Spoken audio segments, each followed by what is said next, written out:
Hey there YouTube. So in this video I wanted to cover some of the differences between a few of the W-8 forms.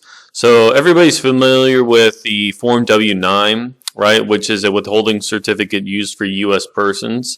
But for the W-8s there's a bunch of them, right? So we have W-8IMY, W-8BEN, W-8BEN-E, and there's a couple others too, W-8ECI, there's a governmental one. But in this video I wanted to cover the three most common ones, the IMY, the BEN, and then the BEN-E, and look at some examples and under what circumstances you would need to complete one versus the other.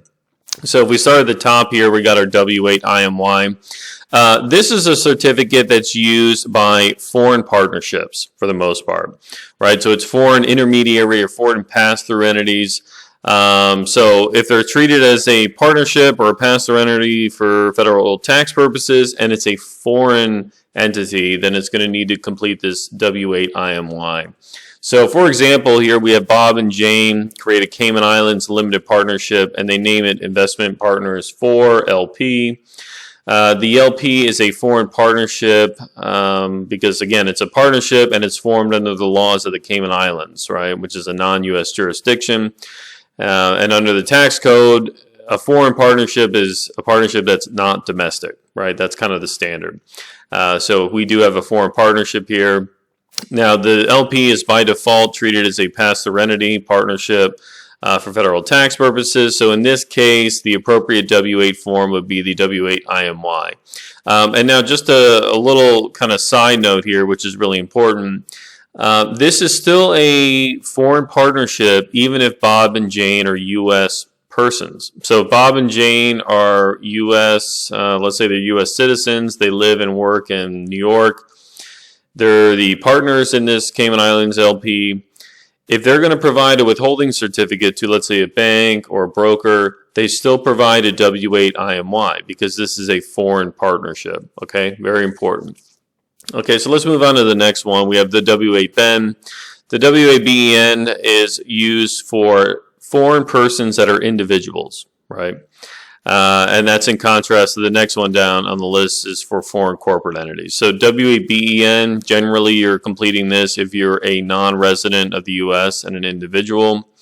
And it's also used quite frequently for individuals that own U.S. LLCs that are disregarded entities that need to provide a withholding certificate.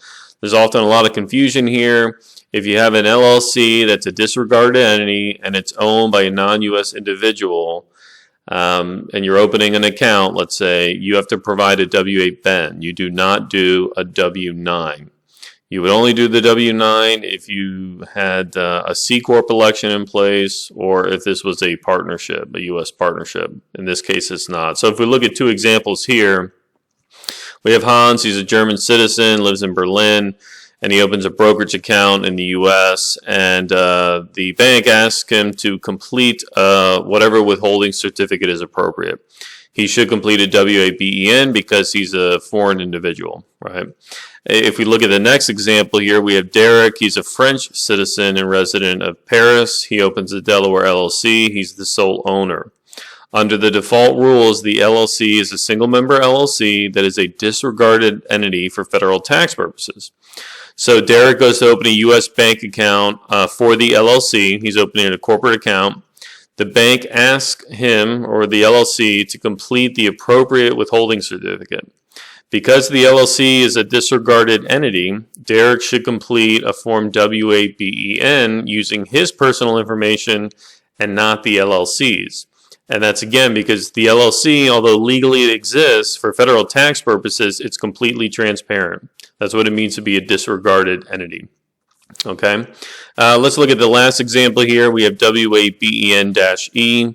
This is typically used for foreign corporate entities and U.S. LLCs that are disregarded that have a non-U.S. corporate owner. So it's similar fact pattern to above, but let's just look at the examples to clarify here. So if we have a foreign corp, we have Max Consulting GmbH. That's a Swiss corporation, and it's treated as a foreign corp under U.S. law.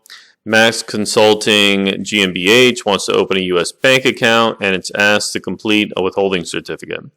The entity is a foreign corp, and it should be completing W-8BEN-E. Okay? Now let's look at this example here with the LLC structure. We have Bermuda Consulting Limited. This is a Bermuda Corp, which is treated as a foreign corp under U.S. federal tax rules. Bermuda Consulting Ltd. opens a Delaware LLC and is the sole owner. Okay, so Bermuda Consulting Ltd. is the parent company. Delaware LLC is the subsidiary that's 100% owned by Bermuda. The Delaware LLC is a disregarded entity for federal tax purposes, and it wants to open a U.S. bank account, and it's asked to provide a withholding certificate. Because the LLC is a DRE, Bermuda Consulting Limited should be completing its form W-8BEN-E and using its information rather than the information of the Delaware LLC. Again, this is because when you have a single member LLC, it's by default disregarded. You'd have to either add a partner or file an entity classification election to change that. So in this case, we're just going with the default rules. If these are the default rules that are in place, you haven't done anything else to the structure, this is what you need to be doing. Okay, so that covers it, high level, difference between the three forms. I hope that was helpful. If you have any questions, leave me a comment below, and I look forward to seeing you again on the next video. Thank you.